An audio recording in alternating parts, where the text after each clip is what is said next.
ಕನಕಪುರ ರಸ್ತೆಯ ಸೋಮನಹಳ್ಳಿ ಗೇಟ್ ಬಳಿಯ ಟೋಲ್ ಪ್ಲಾಜಾದಲ್ಲಿ ಬಳಕೆದಾರರ ಶುಲ್ಕ ಸಂಗ್ರಹವು ನಿಯಮ ಬಾಹಿರವಾಗಿದ್ದು ರಾಷ್ಟ್ರೀಯ ಹೆದ್ದಾರಿ ನಿಯಮಗಳನ್ನು ಉಲ್ಲಂಘನೆ ಮಾಡಲಾಗಿದೆ ಅಂತ ಹೈಕೋರ್ಟ್ ಆದೇಶ ಹೊರಡಿಸಿದೆ. ತಿಂಗಳೊಳಗೆ ಸ್ಥಳೀಯ ನಿವಾಸಿಗಳ ಸುಗಮ ಸಂಚಾರಕ್ಕೆ ಅನುಕೂಲವಾಗುವಂತೆ ಉಚಿತ ಪಾಸ್ಗಳನ್ನು ನೀಡುವಂತೆ ನಿರ್ದೇಶನ ನೀಡಿದೆ.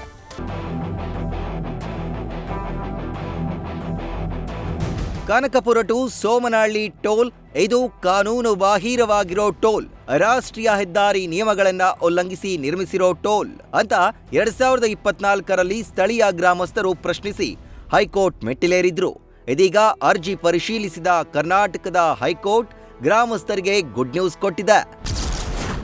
ಸೋಮನಹಳ್ಳಿ ಟೋಲ್ ಶುಲ್ಕ ಸಂಗ್ರಹ ನಿಯಮ ಬಾಹಿರ, ಸ್ಥಳೀಯರಿಗೆ ಉಚಿತ ಪಾಸ್ ವಿತರಣೆಗೆ ಹೈಕೋರ್ಟ್ ಆದೇಶ.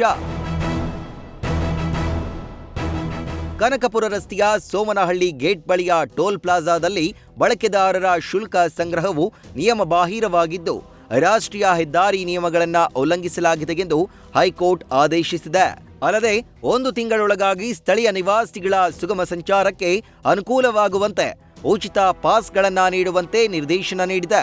ಅಷ್ಟಕ್ಕೂ ಏನಿದು ಪ್ರಕರಣ ಅನ್ನೋದನ್ನ ನೋಡೋದಾದ್ರೆ, ಕಗ್ಗಲೀಪುರ, ತರಳು, ನೆಲಗುಳಿ ಮತ್ತು ಸೋಮನಹಳ್ಳಿ ಗ್ರಾಮ ಪಂಚಾಯಿತಿಗಳು ಸರ್ವಿಸ್ ರಸ್ತೆಗಳನ್ನು ಒದಗಿಸುವವರೆಗೂ ಟೋಲ್ ಪ್ಲಾಜಾವನ್ನ ಸ್ಥಾಪಿಸದಂತೆ ಹೇಳಿತ್ತು. ರಸ್ತೆ ಅಭಿವೃದ್ಧಿ ಒಪ್ಪಂದ ಮಾಡಿಕೊಂಡಿರುವವರಲ್ಲಿಯೂ ಮನವಿ ಮಾಡಿದ್ರು. ಇಷ್ಟಾದರೂ ಪರಿಗಣಿಸದೆ ಹೊಸ ಗುತ್ತಿಗೆದಾರರು ಹೊಸ ಟೋಲ್ ಸಂಗ್ರಹಕ್ಕಾಗಿ ಮೂಲ ಸೌಕರ್ಯಗಳನ್ನು ನಿರ್ಮಿಸುವುದಕ್ಕೆ ಮುಂದಾಗಿದ್ರು.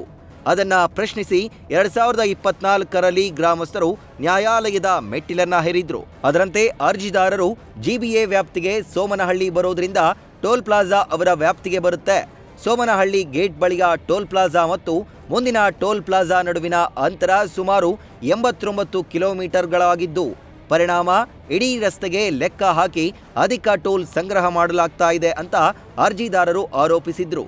ಈ ಅರ್ಜಿಯನ್ನ ಪರಿಗಣಿಸಿದ ನ್ಯಾಯಾಲಯವು ಆ ಭಾಗದ ನಿವಾಸಿಗಳಿಗೆ ಸರ್ವಿಸ್ ರಸ್ತೆಯನ್ನ ಒದಗಿಸದೆ ಟೋಲ್ ಸಂಗ್ರಹಿಸ್ತಾ ಇರುವುದು ಅಸಮಂಜಸ ಅಂತ ಹೇಳಿದೆ. ನ್ಯಾಷನಲ್ ಹೈವೇ ಟೋಲ್ ಅಥವಾ ಬಳಕೆದಾರರ ಶುಲ್ಕವನ್ನ ವಿಧಿಸದೆ ನಿವಾಸಿಗಳ ವಾಸಸ್ಥಳ ಪರಿಶೀಲಿಸಿ ಉಚಿತವಾಗಿ ಪಾಸ್ಗಳನ್ನು ನೀಡುವಂತೆ ಕೋರ್ಟ್ ನಿರ್ದೇಶಿಸಿದೆ. ಇನ್ನು ಈ ಪ್ರಕ್ರಿಯೆ 30 ದಿನದ ಒಳಗಾಗಿ ಪೂರ್ಣಗೊಳಿಸಬೇಕು. ಒಂದು ವೇಳೆ ನಿಯಮ ಪಾಲಿಸದಿದ್ದರೆ ಬೇರೆಡೆ ಸ್ಥಳಾಂತರಿಸಬೇಕೆಂದು ಹೈಕೋರ್ಟ್ ಖಡಕ್ ಎಚ್ಚರಿಕೆಯನ್ನ ನೀಡಿದೆ. ಏನೇ ಹೇಳಿ 30 ದಿನದ ಕಾಲಾವಧಿಯಲ್ಲಿ ಯಾವೆಲ್ಲ ಬದಲಾವಣೆಯಾಗುತ್ತೆ ಅನ್ನೋದನ್ನ ಕಾದು ನೋಡಬೇಕಾಗಿದೆ. Savita Ramachandra, news first, Bengaluru.